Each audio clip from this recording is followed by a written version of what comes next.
Is everybody in? Is everybody in? Is everybody in? The ceremony is about to begin. This is very real. Fantastic. This drug is dangerous. Wrong. You cannot play with it. It's not funny. It's not something to laugh about. Good people don't smoke marijuana. Shut your little punk ass up. But the more you hate me, the more you will learn. Welcome back to the Autoflower podcast.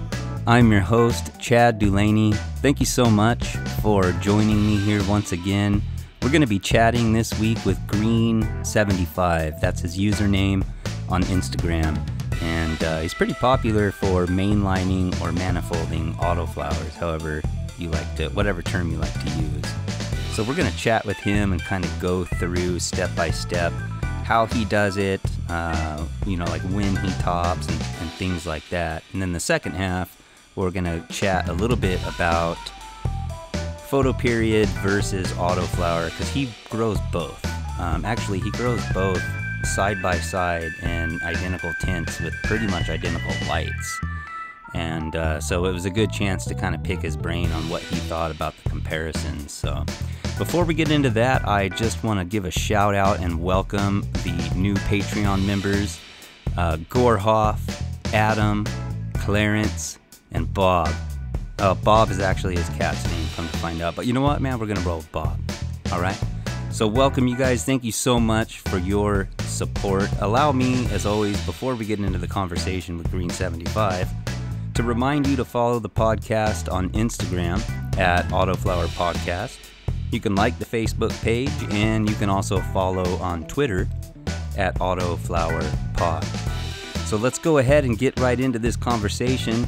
You guys help me in welcoming back to the Autoflower Podcast, Mr. Green75. If you can talk, because last time we didn't really get into topping and training and stuff like that, and that's like really what you're known for, you know? I mean, that's what, like, every time somebody mentions like manifolding or mainlining, somebody always mentions Green75, you know? And we didn't really even get into much of that last time. So you're still training your plants that way, right? You're still topping and manifolding and stuff? I am. Not so much every one, but enough of them. Yeah. Oh, so what's your main reasoning for doing it? Is it you just like it, or do you do it for yield? Do you get more yield out of it? Well, the first time I mainlined an auto, I just did it because I was part of this forum, and they were always talking about how weak autos are and that they can't be topped or trained. And, you know, I didn't believe it, didn't want to believe it. I knew too much about plants.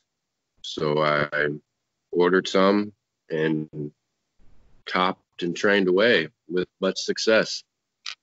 And the first two I did, very surprising on the yield and, you know, and how it came out. Pretty much convinced me that the yield was better than if I hadn't.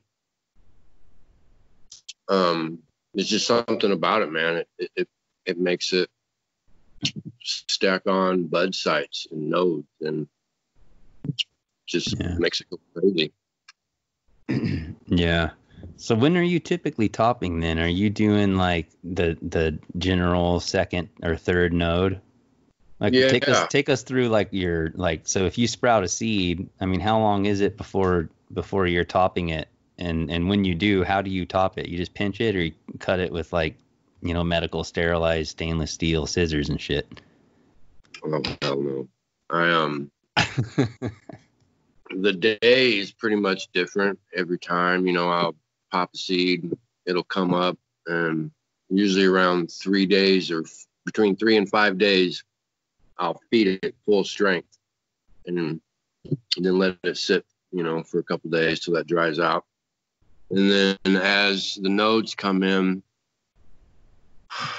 with autos, I don't really want to wait much past the third node, just because that's more time that you're taking up that the plant could be already topped and doing what it's supposed to be doing. Mm. So the third node was just quick.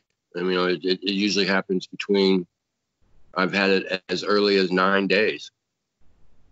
Oh, damn. And as soon as I can get a pair of scissors in between the two outside growth tips so I can top it, I'll get it in there. I mean, it don't have to be very big. I can sneak a pair of scissors in there quick.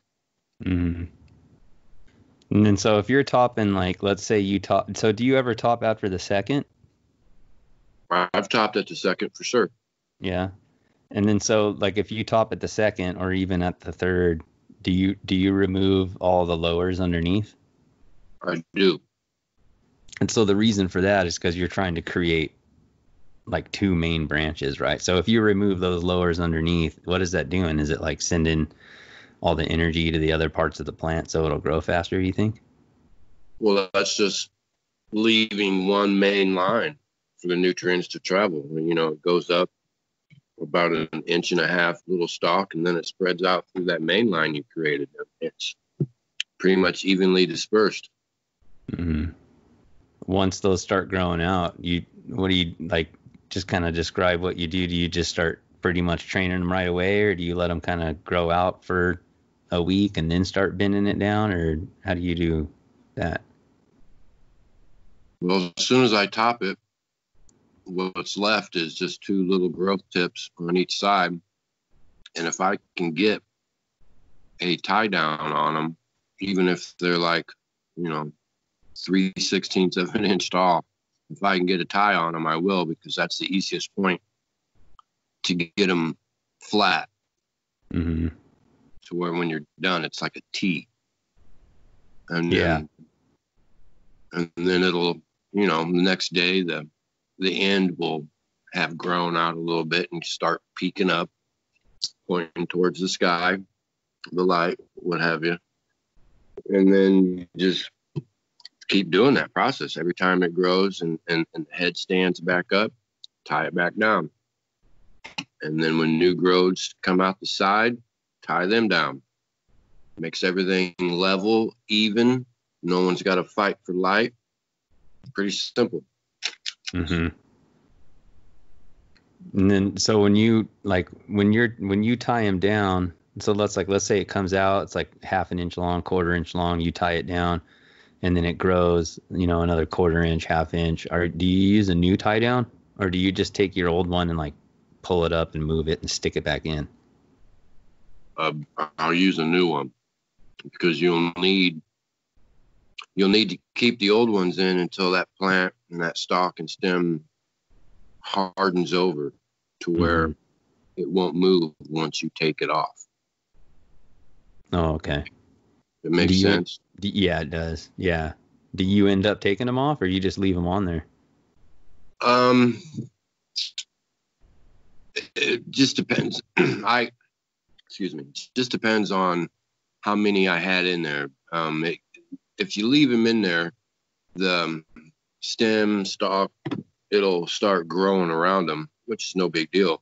Mm-hmm. I just end up taking them out of there, because when I water and feed, I have a watering wand, and it's able for me to just easily move it around under the plant. But with them stakes in there, it's kind of cumbersome. They get in the way. So yeah, eventually take some out, if not all of them, but not until the plant is rigid and it's already set.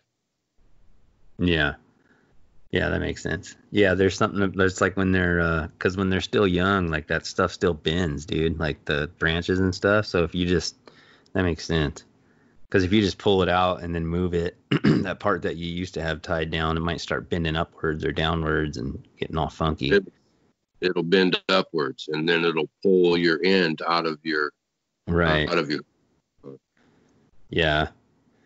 Yeah, I've tried mainlining a couple of times. I don't think I did a very good job, to be honest with you. But they were in like 1 gallon pots though too. But I just I couldn't figure out when to stop. Like, when do you just stop? I mean, a 1 gallon a 1 gallon pot probably isn't ideal, because it's like you're not going to get that much of a of a main line maybe Right. 6 inches on each side. So that was my first thing is I was like, dude, I need to be in like a 5-gallon pot or something. And then, but even with that, what do you do right when your plant gets to the edges? Do you just stop tying it down and just let it shoot up? That's pretty much how it goes. I train it till it gets to the edges, to the outside, and then that's usually the two ends will get there first. Mm-hmm. I just let it grow up, and then if they get too big and too out of hand, then you just tie them down, spread them out. Right. Not so much tie them down like the others, but put some twine or something on them and just pull them open so it gives room to the inside of the plant. So on those two main lines that come out, right? So like you top it, the two main ones come out, and then all of the nodes that are shooting out on each side, you're tying those down too, yeah? And do you tie those down until they get to their edge as well? Correct. Ah, okay. See, that's the part where I was like getting confused and stuff about mainlining. Okay. So you're just okay, because what I was doing is I think I was partially like just doing the two stems, after you top and not tying anything else down, just those main stems, and then everything else shot up, but it was real crowded and stuff. Right. What's cool is the idea of it too, is that like you just end up with all these colas. Big old boom. What's that? I said big old boomsticks. Yeah, that's what I like about it, dude. Like growing indoors, especially. I was talking about this last week, but it's like, when you're growing under a grow light and not the sun, it's nice to have all colas that are all the same size or relatively the same size. But then even just, even if they're all within a few inches of each other, because it's like if you got this really tall plant with a cola in the middle, and that plant hits like up to its max, and your light's say a foot above it, like those lowers that are 2 feet below that, or they're not getting much light. I mean, if you're outdoors, I don't think it matters because the sun penetrates regardless. A foot isn't going to make a difference with that sun. You get what I'm saying? Yep. So that's why I like it too, dude, is because it gives you that even canopy, like all those even colas, instead of just having one cola that's taking all the light from all those watts you're pumping out. Right. And then you got smaller satellite buds surrounding it. Yeah. So what about like, but do you ever get like a really branchy plant though? I mean, you ever get a plant that just wants to like go hog wild? Like, what do you do with that? Just the same thing? Just go to the ends and let that thing go hog wild? Well, I'm trying to picture. I'm just envisioning like because some of the plants I grow, there's not a whole lot of branching. It's like there's some lower branches, but for the main part, kind of grows like a Christmas tree type thing. But the middle really is kind of a longer cola up in the middle. That's the traditional, if you let them go traditional. But sometimes you'll get one that doesn't grow like that. Sometimes you'll get one that like it branches out everywhere, and those lowers like start to catch up with the higher buds on their own, to where it's like it looks like you got a hedge bush, like a bushy plant. So I was just like trying to picture mainlining something like that, or manifolding, whatever. What do you prefer to call it? You don't care? Well, I believe there is a difference. Back in the day, a guy called Nug Buckets did a manifold. He started the whole deal. And the difference between what I would call a manifold and a mainline is, with a mainline, there's just one topping. You top the plant one time. Mm-hmm. And a manifold, you top the plant the first time to make your mainline, but then once those sides grow out, you top them. Right. I read about that. And you can do, there's a 8 main, 16 main, however many mains you want to make out of it. I believe that's a better example of a manifold versus, just clumping them all under mainline or one term. Yeah. So would you consider what you're doing then just a mainline? Correct. Yeah. Okay. Because you're not topping everything. Yeah. Because with what I saw, what a lot of people do more with photo periods is when all of those branches reach the edges, like you're saying, they go ahead and they top every single site, right? Don't they? Well, I don't know about every one. I mean, you got mains, you start Yeah. when you top, you automatically have 2 mains. And then when you top again, you got 4 mains, 8 mains. So as long as you're topping the mains and not your side nodes, I mean, I don't think there's a difference either way, but the mains are what's in my head will control the rest of the plant. Yeah, that makes sense. And as far as a branchy plant, man, tie them all down. Let them grow out, tie them down. And if it's a photo period, and if you've already reached the edge of your pot, but you're not ready to put it in flower, there's ways around that. You can still add stuff to the bottom of your pot so you can tie onto it. Just all kinds of things. Yeah. How do you do it when you tie down? Are you tying, are you putting stuff right into your soil? Yeah, about 6 inches down, because they will pull it up. Yeah. But so do you feel that that you're messing up the roots when you do that? Some people claim that when you do that, you're jacking up the roots. Well, I don't believe that whatsoever. I mean, I wouldn't have the success I have if I was damaging my root system. Yeah. Yeah. I mean, I think you use the same thing. I use like 14 or 12 gauge, like Romex, like electrical wire. Right. Isn't that what you use? Yeah, I use 12 gauge. 12 gauge, or maybe I use 12. Yeah, it's pretty thick. But yeah, I mean, I just slide them in there. If I feel like something's stopping it, I'll pull it back out and shift it over a little bit or something, But I think as long as you're not just jamming that thing in there like a jackhammer, you're gonna probably be okay, For sure. I mean, just think of all the stuff that's, if we're outside, just think of all the stuff that's in the dirt that is eating on your roots. People put in plant stakes and all kinds of, I wouldn't put much thought into that at all. Yeah, I think we do, man. I think I fall victim to that too. It's like we treat this plant like it's not a plant. Like we treat it a lot of times like it's like we're in a lab. Right. You know what I mean? Sometimes it's like you got to just let that stuff go. Sometimes certain stuff, like when I first started growing, dude, like if I saw any spots on my leaves at all, I would freak out and I'd be on Google and I'd, have anxiety over it. And it's like, it's so ridiculous, dude. It's like, it's okay for your leaves to have a few spots, man. It's okay for stuff to happen, If you notice any deficiency, you just correct it. It's not like it's, sometimes we just treat it like it's a little too sensitive, I think. I don't know, but go ahead. I think people are more, but a lot of people treat it too sensitive, baby it too much. They're more worried about their end yield and how much they're going to get. And, I get questions. Oh my gosh, I get so many questions a day.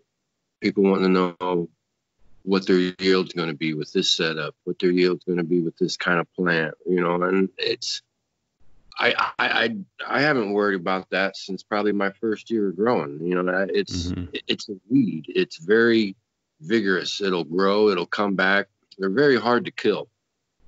Yeah, I agree. Once people start playing with their plants and realize that it's okay and that they probably like it because they come back bigger and stronger, that, they'll hopefully ease up on how they view. Yeah. Yeah, I was watching this interview with Maynard James Keenan, the lead singer of Tool and The Perfect Circle and all that, Pussifer. And he's got this like winery. He's got this whole winemaking and winery out in Sedona, Arizona. And he was talking to I think he was talking to Joe Rogan or something. And he was telling him how it's good. He likes making the wine there because it tastes different, because they're on the edge of stressing the vineyard out. And he was talking about how like any good like winemaker or anything like that will tell you that like stressing the plants is better than babying them, because it makes them, it just brings out a different element in them And he can tell at the end of the winemaking process after he presses them and stuff. And I bet it'd be the same with us. You know, you could probably tell a little bit of a difference if you're just babying it, or if you're kind of, you know, letting it, like we all grow when we suffer. If you're a plant, if you're a human, you know, like you grow, you get through shit, and it makes you stronger. You know what I mean? He was kind of going down that avenue, saying like it's kind of similar. It's definitely the exact same. I've been out to Cali a few times, and I've paid attention to the grapevines, and if you look close, they're all pretty much mainlined. You know what I mean? They let them grow up, they top them, then they'll either pick or keep the very top two as their line, or they'll keep a couple branches under it, and then they tie them down on horizontal wires, you know, for a couple 100 feet, man. And the thing about plants is, you know, people say that your nutrients is your food. It's, you know, it's not really the case. You know, the sun, the light is the main food. Right. The light helps the plant break down the nutrients, and then it turns it into sugar. So every time you stress a plant, it makes it fight, it makes it want to be better, and it's constantly sweetening itself up because it's so much under stress. So I totally believe that guy's theory on his wine tasting better is 100% facts. It's real interesting. So, if that's true, and if that's, you know, what we think, then when we're topping and stuff, do you think it stresses it out? I don't know if it stresses the plant out. Some people say you can't top autoflower. I mean, there's still, dude, today, even like we're in 2020, dude, and there's still arguments on Facebook, like at least 3 or 4 times a week in these groups about how you can't top autos, and you can't do this, and you can't do that. And it's like, I forgot what I was going to say, but I don't know. It's it's just bullshit, really, you know? Those are people that, for one, haven't topped an auto, that have been told not to top an auto. So they buy an auto and they don't do anything with it except let it grow because they're scared of what someone else told them. I mean, if everyone listened to all the information out there, with probably over 80% of it being false about whatever you look up, then we'd be in a world of shit. You know what I mean? People got to try things for themselves. Stop listening to other people. It's your garden. That is your plant. Try something. Yeah. Because when you top it, like it might, I don't think it stresses it. I think it just, I don't really know what it's doing because I'm not a scientist, but it's not like when you top it, the whole plant stops growing for a week. Because that's what I hear. It's like, well, if you top it, you could lose a week's worth of growth. That's kind of a common thing that I see every once in a while. And it's like, no, I don't think that's true. You know, every time I've topped a plant, maybe a day, you know, maybe a day or two where it seems like it's slowed down. But how do I really know? I don't know what's going on under the soil, or, you know what I mean? I do. I talk about that all the time. When I top and set my plant up for a mainline, you know, I cut it down to nothing, chicken bones. It's just a little stem and 2 little growth tips. Now, if stressing a plant out to the point where it wouldn't grow for a week, then I would not notice growth the very next day on a topped and set for mainline 10-day-old plant. You know what I mean? Once you top a plant and tie it down, you automatically notice what it's doing because you got it so restricted, and any little movement, any little growth is very noticeable. So topping an autoflower is not going to hurt it. Topping any plant is not going to hurt it. Topping a plant forces it go into self-preservation. It doesn't want to die. So it'll just, as all knowers grow, once you top a plant, it gets bushy. It gets way bushier than it would if you hadn't a top. Well, why is that? Well, it's because you just cut the head off that plant, and it's going to show you that it's coming back bigger and stronger. You're not killing me. It's all evidence. It's all there. People just need to take one and one and come up with two. Yeah. I mean, especially too, like as genetics get better, it's like the more and more you do to it, the less effects it really has, you know, as time goes on. That's a whole nother factor in it too, I think. I don't know. What do you think? Do you think in general, like autoflower genetics are getting better and better? I see. I've only been growing autos maybe 4 or 5 years, and I think they,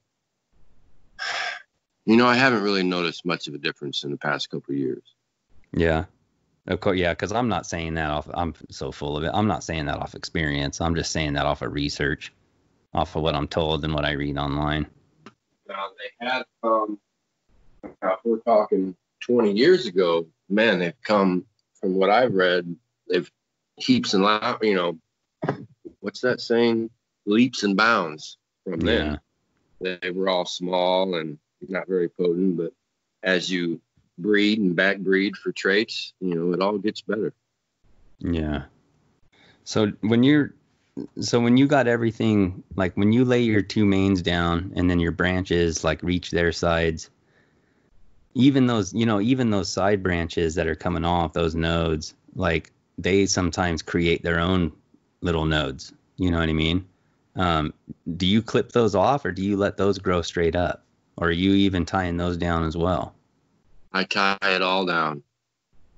Okay. And I usually cut off the first node on the sides.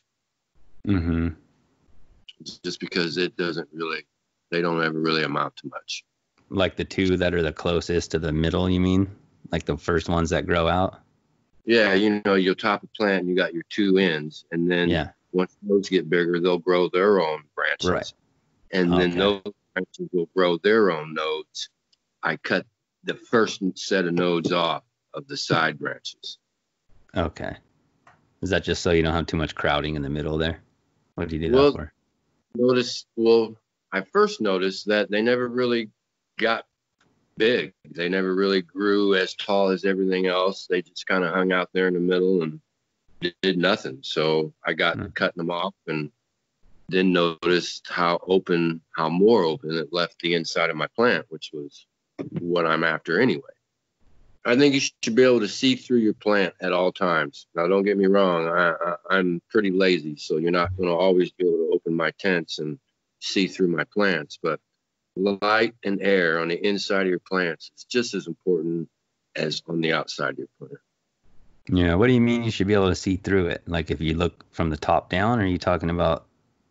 If you look through the top down, you look through the side, you should be able to see light coming through that. So if you don't, like if it's too crowded, is that where you'll start defoliating and stuff? Yeah, when it gets to where it's pretty crowded, I'll start defoliating and get her aired out. Plants are just like us. They sweat, perspirate, get hot, humid, full of buds and all tight like that. Well, then, you might get mold issues. Yeah. Oh, yeah. That's a good point. Defoliation is probably your greatest tool in your garden. And a lot of people don't know that. Yeah. What do you mean, like in regards to, like you were just talking about, like molds and stuff? As in regards to everything. Last week I opened my photo tent and I was getting ready to decide if I was going to, defoliate it. Yeah. Mm-hmm. And they were so big. They're so big and so leafy that I couldn't set them side by side in my 4x4. I had to put them like in the corners. You know what I mean? Oh, yeah. Yeah. And then after I got done defoliating, it like shrunk the plant's width to where I was able to put them back side by side and directly under the light. So there's one aspect. It saves room. Two, cutting your leaves that block bud sites or growth tips, whatever you want to call them, allows that tip to have light. Keeping a leaf over it makes no sense to me. Clean them up, get them out of there, expose that expose those tips to the light and to the air. Mm-hmm. And then everyone is happy. And then another reason is for like definitely mold issues and sweating issues. And the inside of your plant temperature is always different than the outside of your plant temperature. It's always hotter on the inside. There's no air in there. There's no movement. Everything's in there just sweating. You know, I'm surely you've noticed little droplets on your leaves from time to time, and you're looking around up in the ceiling like, what the hell's leaking? Where's all, you know, why is there a random drop of water on this leaf? Well, it's because she's sweating. Clean her up, air her out, get rid of some of them leaves. And that plant don't need every single one of them leaves to do what it's supposed to do. Yeah. Yeah, I hear that, and then I hear the reverse argument of, well, if it didn't need those leaves, then it wouldn't grow them in the first place. I'm not saying that that's what I believe. What do you think? I'm just playing the devil's advocate. Like, what would you say to someone who says that? I think plants grow leaves for a few reasons. One, to help feed themselves, and for two, for protection from animals, from rain, from wind, from all the elements. Mm-hmm. Just over time, all plants have adapted to that. Removing those leaves is just a bonus. It saves you on nutrients because they won't drink, eat so much, and would be not as much uptake. More light and air to all your buds. Overall, have a healthier plant. Plain and simple. Yeah. Yeah, I was concerned like with one of my grows a little while back because I noticed like the leaves, the colas were so close together. I trained it. I didn't top it, but I just kind of bent it over and had like multiple colas growing up. But like some of the leaves, the colas were so close together that some of the leaves sticking out would touch and overlap and like lay on top of each other. You know, I didn't. Those are the ones I clipped. What were the ones that were like literally laying on top of each other like blankets on top of blankets, you know? And they're big fan leaves too, so they're really big. And it was just starting to get really crowded, so I clipped some of those. Do you think just leaf on top of leaf is a bad idea? Like if I would have left that, you think that'd be okay, or you think in a human environment, I guess that in and of itself can create like mold and spores and stuff, huh? For sure. I mean, just try. Well, you got a T-shirt on. Try putting another guy in that same T-shirt. You think you'll be comfortable? You think you'll have enough room to move around, blow in the wind? You think both of you will be able to eat the same amount? You know what I mean? Yeah. Anytime there's leaves on top of each other, or there's so many leaves, they're all scrunched up, the same spot, just looks like a wad. That's ridiculous. Cut all that out of there. Yeah. Yeah. What do you think? I'll switch gears here a little bit, dude, because you grow both photos and autos. So right. I want to pick your brain on that. Like if I have never successfully grown and harvested a female photoperiod plant. So I'll admit that, you know, but I don't claim that autos are better. I don't claim shit. I don't claim anything. I just grow them. But like so many people will say like, you know, well, it's just pointless to grow autos after I grew photos. Like, you know, I don't want to grow autos. And then you hear some people are the other way around. They're like, oh, I grew photos for 15 years and then I started growing autos and now that's all I grow. So I think a lot of this stuff is just like personal perspective and opinion based on the grower and his experience and his skills and know-how and knowledge. But like since you grow both, and I know you told me last time that like you're old school like photo grower, you know, you grew photo periods first, if I remember correctly. Correct. Like what's your opinion on that? Like if autos, if they suck, then why would you even grow them along with your photo periods? Do you even notice like a difference? And you just be honest, like, is there a difference? Like, do you think your autos are weaker in potency and stuff? I think my autos are just as strong as any photo that you can put down next to it.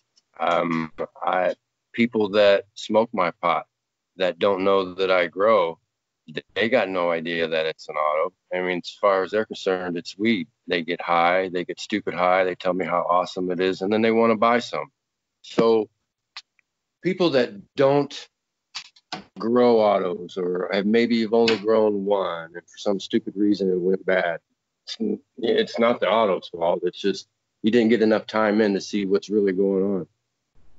The reason why I grow autos, for one, is, I mean, hell, they're okay. Let's start fresh. People think that growing autos are way easier than growing photos. I totally disagree with that. You got to be able to 100% read your plant to know what to do with it. And so in auto, it just does its own thing when it wants, no rhyme or reason. So you got to be able to pay attention, recognize, and deal with that. With a photo period, it's on your time frame. You know what I mean? You can skip the light cycle, then you can wait patiently and watch it flip in the flower and be prepared for that. As far as autos, you got to be on your game. You got to be able to know when to give it bloom newts, when to back off, when to stop with the veg newts, when to add this, that, and the other. And I mean, one day it'll look like just a regular vegging plant. 2 days later, boy, it'll be on its stretch and waving at you. And you got to be able to know what to do. You got to be able to read it. I don't think that autos are less potent. I don't think photos are more potent. I think all weed is good. Especially if you have two tents, like a veg tent and a flower tent. Those people would be prime advocates to grow autos, because the light cycle never changes unless you change it. I mean, you can grow them on 24 hours on, 18 hours on, whatever. But with autos, the more light is the better. So put some in your veg tent full time with your vegging photos. Always be in, your perpetual grow. They're easy to set up that way. They're quick. Sometimes 3 months. And you don't have to do anything except pay attention to it. You don't have to change the light, nothing. Yeah, kind of like growing a tomato plant, man. You just you don't have to worry about any of that. You just I think growing a tomato plant is a little bit easier in my opinion, but yeah, you're right, dude, because there is a short vegetation phase or season in an auto's life. It's like if you're like, for example, if you have a photo period and you're accidentally overwatering or underwatering or whatever it is, it's like you just wait around and let it get bigger. You correct your watering practice and you let that thing get bigger, and then you flip maybe a week or two after you normally would have. But you don't have that availability with an auto. Your vegetation time is going to be locked down regardless of what you do. So if you do something detrimental during that time, I think that's where a lot of people goof up, because even just yesterday I saw this picture on Facebook of this plant. It looked like it was maybe 8 inches tall. And some guy said, like, my first auto grow, I thought autos were good or something like that. And it's like, I'm just sitting there like, well, your auto isn't good, but like, I don't know what you did wrong, buddy, but I mean. Well, then talking like that, we got to go back to that person's light setup. I mean, you got to have plenty of light. The very minimum of true watts I would grow a plant under would be 150, and that's still way too low. And to get a big plant, to get a nice, big, non-lanky, tight-noted plant, you need tons of light. You can't just grow a plant under a blurple 100 true watts and expect it to grow a jungle. It's just not happening. Right. You'll have a small, lanky, spaced out plant, and then you'll be getting a hold of me and asking me what's wrong with the plant. There's nothing wrong with the plant. It's your system that's wrong. It's your setup. It's the way you go about it. It's your beliefs. It's what you've listened to. It's what you've been taught. It's what you refuse to learn on your own. So they'll blame the genetics, they'll blame the breeder, they'll blame the plant, everyone but themselves or their pocketbook. Yeah, and it's crazy too, because a lot of times, like, I'll see people post something similar to that, and a lot of times it'll be like a really popular strain from, like, Mephisto or Fast Buds that you've seen other people grow all over the place, and you're looking at it just going, yeah, that's the smallest one I've ever seen too, but that's not because it sucks. It's not just all autoflowers suck because of that. You know what I mean? It's that dualistic thinking, dude. It's like the same thing that's going on in the political world, man. It's like this dualistic thinking where people I don't know. Maybe I shouldn't talk about that. But people like to just kind of choose a side of an issue. Topping autoflowers or growing weed, autoflowers, good or bad. It's like, well, you don't have to choose good or bad, and grow one for yourself to see for yourself, rather than just taking everyone else's opinion for it. And consider the fact that the first time you grow one, that because it's different than a photo period, you may have to tweak your routine a little bit and what you do, and you may have to actually have a learning curve. Even if you've been growing photo periods for 15 or 20 years, and you just throw an autoflower in that's going to finish in 65 days from sprout, you may have to endure a small learning curve instead of just chalking it up and saying they suck. You know what I mean? Definitely know what you mean. Yeah.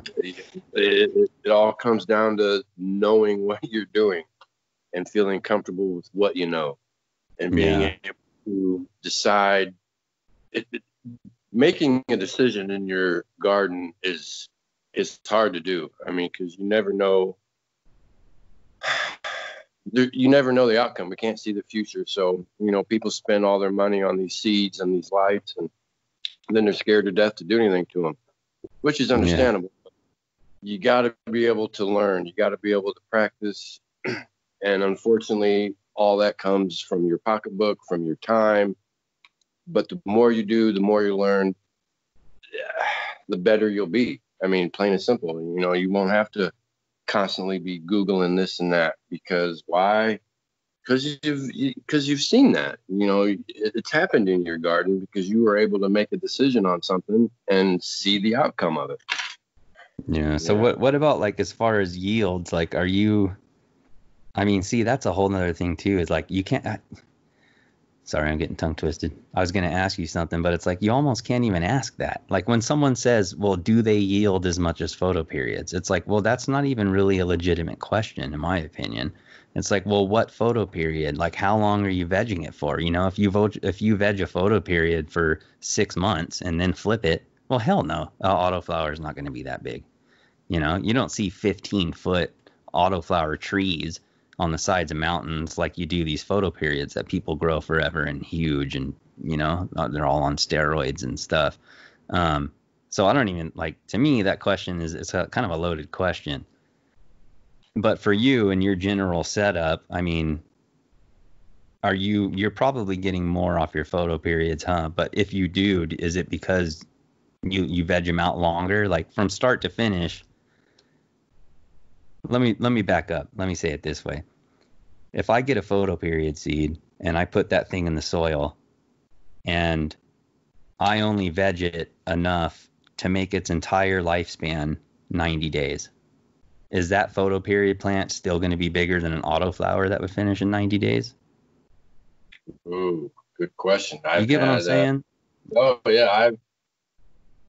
You timed it pretty good. A lot of people on their photos, they'll let them veg for a month and then flip them 2 months harvest. So, I mean, in most people's minds, a typical marijuana grow is 3 months because that's just, people usually just let it veg for a month and then let it do its thing. But, you're not going to end up with obviously as big as a plant as if you would let it veg 2 or 3 months. But let's take that 1 month veg photo versus one auto that did its thing in 3 months. Dude, I think I probably have beat the photos many times. Really? Oh, for sure. I've had autos 13 ounces, 10 ounces, 9 ounces, 11 ounces, 2 ounces. But, and I've had my month-long veg photos. You know, I've only got 4 ounces off of, 6 ounces off of. So there is no definitive answer for your question. It's just all in. There's too much variables. For sure. It is, because not everyone has the same light. Not everyone. True. You know what I mean? It's just there's too many variables, and yeah. I can't stress this enough. You won't know anything until you do it.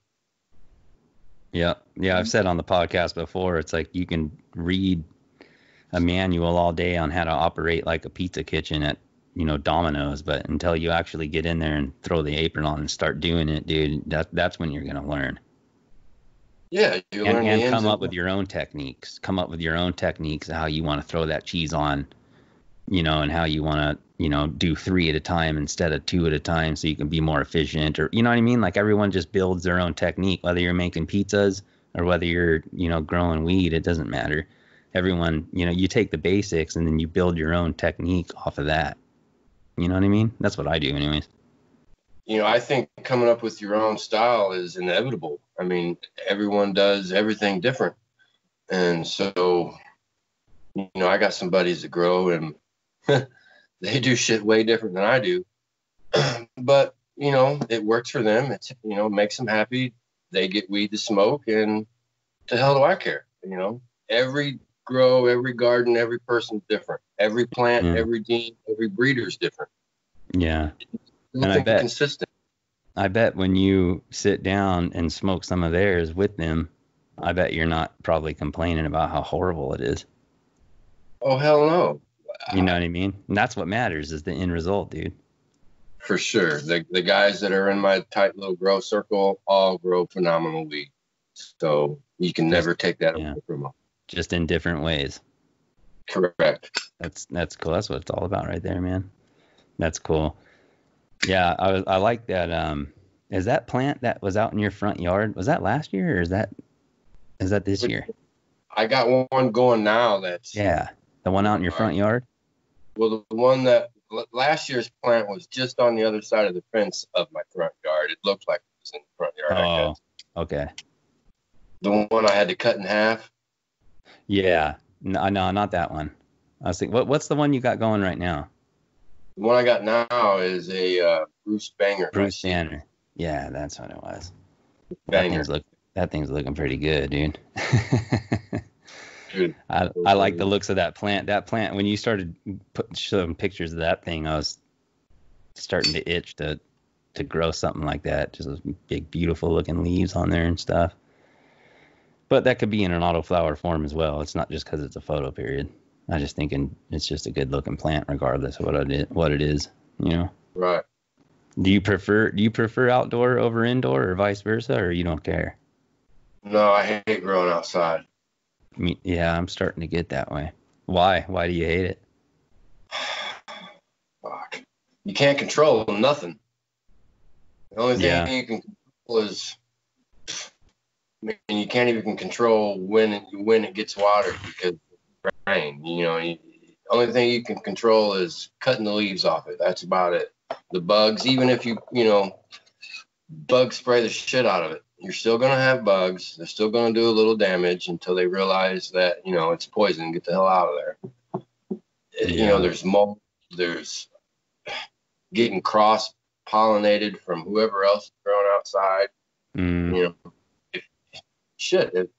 A nice little week drought of no rain and, 90-degree weather. Shit, that'll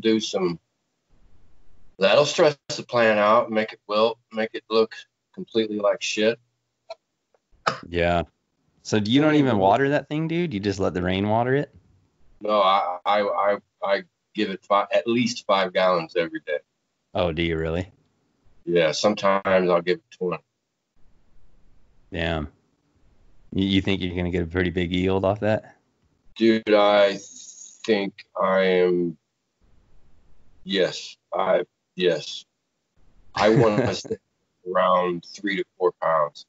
No way. Really? Off one plant? Off one plant, man.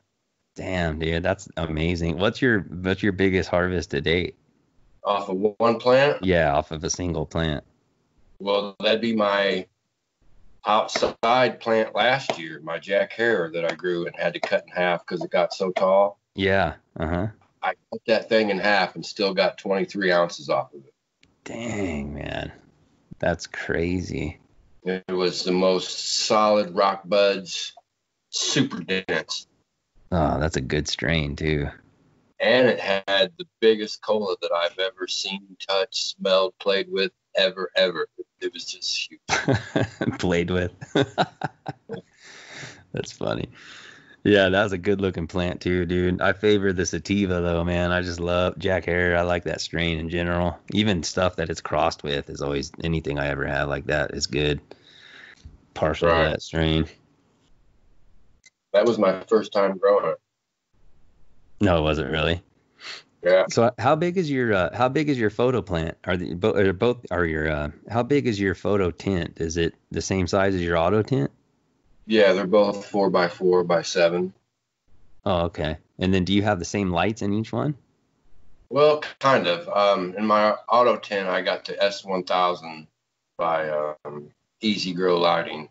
Uh-huh. And in my photo tent, I got the S1000 V2, which is an updated version of this. Oh, okay. So in each tent, you just have that one light in each tent? Yes, sir. Damn, really? And it powers that whole tent, huh? Yeah, it puts out about 530 true watts. Oh. They're the brightest lights I've ever seen, read about, come across, looked at, grown with. They're just unrealistically freaking bright. To the freaking point, man, where on full blast, my photo plants in stretch for the flower, they didn't stretch. They grew about, this is on my last run. I've since turned it down. But on the last run at full blast, when stretch came, man, they probably only stretched 4 inches. But they stayed tight and got huge buds, but they didn't open up and stretch and reach for the light because the light was plentiful. It was there. You know, they didn't have to go looking for it. It wasn't moving away. So much light. This time on this run, I turned it down to 3/4. And boy, I got a nice stretch out of both my plants in there, opened them up, let the air in there. The nodes didn't get any further apart. They stayed stacked. They just, the stalks just grew. And that's exactly what I wanted. Yeah. And I had to do the same thing in my auto tent. I had to turn it down to 3/4 just so I could get them, not be so compact and full of buds, be a little bigger and full of buds. Yeah. See, that's just proof right there, like what we were talking about earlier, how like little things like that can make a difference, and you just got to dial in your own personal setup, dude. Right. You know what I mean? I mean, you turn that thing down 25% and then it's like, boom, it's like right where you want it, different outcome. Yeah. Well, thank you as always for sticking around and listening to the episode. I appreciate your ears. I appreciate your messages. I appreciate your support and your love. And I hope you guys are doing well. I hope you're taking care of yourselves. And I hope you're growing. I'll talk to you guys later. See ya. The weed marijuana is grown in every state in the Union. Recently, in the city of Brooklyn, New York, a field of marijuana was found behind a tenement court.